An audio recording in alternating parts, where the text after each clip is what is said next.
back with us now, economic pro EJ Antoni, and the host of Fox Across America, Jimmy Failla. It's good to see you guys. EJ, first to you. You know, this really was a ploy for profits. It was trying to get a new kind of customer base, but it's backfiring. And now it looks like the joke is Dylan Mulvaney stopped more people from drinking than the 18th Amendment.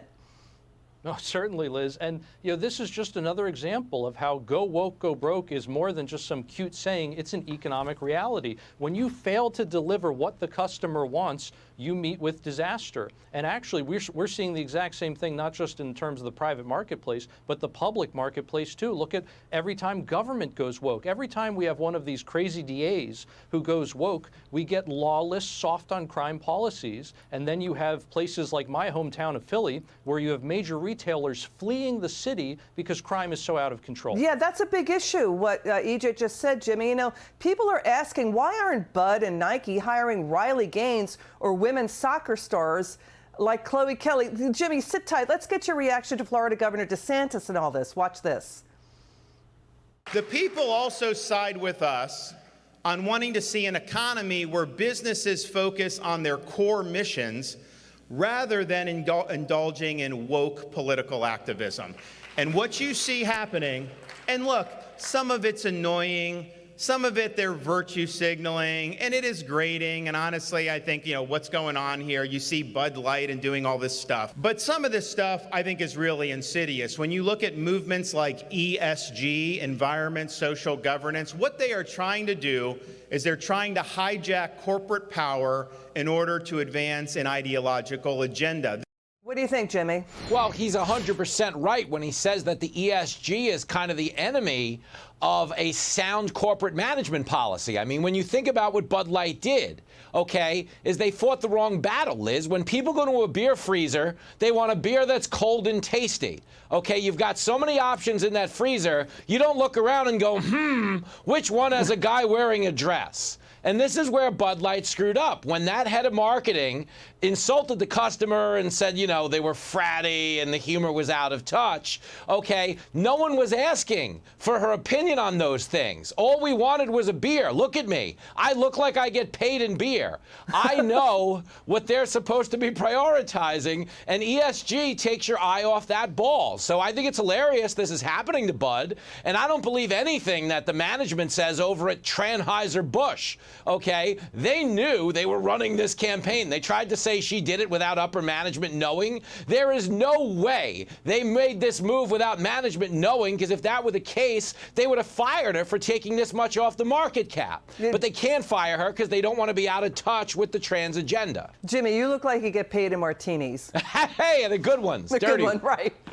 Little olives and stuff. So, you know, the other thing, too, the other thing that happened, too, EJ, we had Democrat Katie Porter fighting with Piers Morgan on HBO's Real Time with Bill Maher about NCAA swimmer Riley Gaines. She's fighting to protect women athletes harmed by transgender athletes. Here's the issue. Everybody's ignoring this.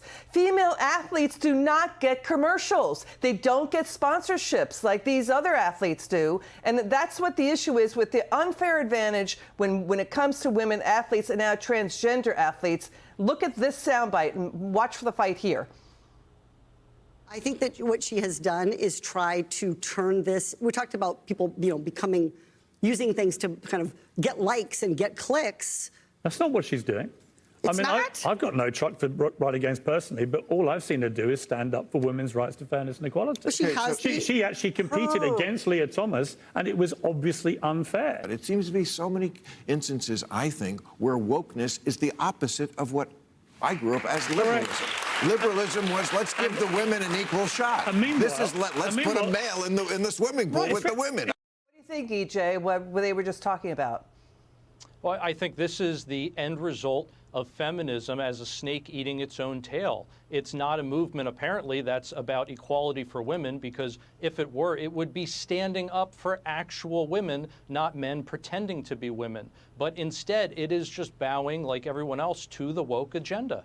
So what EJ just said, Jimmy, we had a female athlete. She's shot putter Amelia Strickler. She's saying Dylan Mulvaney is making a mockery of female athletes. She's pointing out female athletes don't get commercial endorsement deals like Mulvaney get. They maybe get less than 10% of all sports sponsorship money. So, and the other thing, too, is we're hearing is that a lot of women are saying what these transgendered individuals are doing is they're satirizing what it means to be a woman. Totally. 100%. I mean, in that regard, what we keep getting wrong is they're trying to characterize our pushback as anti-trans when, in fact, it's just pro-women.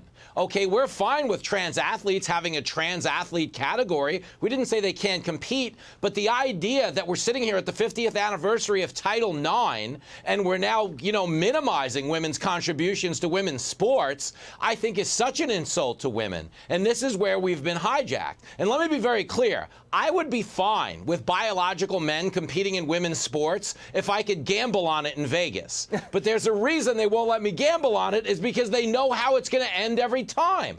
Well, that's an interesting point, what Jimmy just said, EJ. Women are half the population. They're probably half the athletes in the world. It means half of Nike and other sportswear retailer customers are women. So why not hire women for your ads? Final word, EJ, and I'll get back to you, Jimmy. It's a great question, and once again, it goes back to deviating away from what the consumer wants to what the radical left wants. And we're going to see this yet again, go woke, go broke, applied to athletic wear like Nike. Got it. Jimmy, final word. I'm 100% on board with EJ and Nike. Bud Light, you were wrong. You didn't make the beer more inclusive. Beer's the most inclusive thing in the world. Most of us wouldn't be born if it weren't for beer. It's been bringing people together for hundreds of years without a TikTok influencer getting involved. Leave it alone. Always leave it up to Jimmy to always make the most hilarious points. EJ, Antoni, and Jimmy, you're terrific. Jimmy Failla there.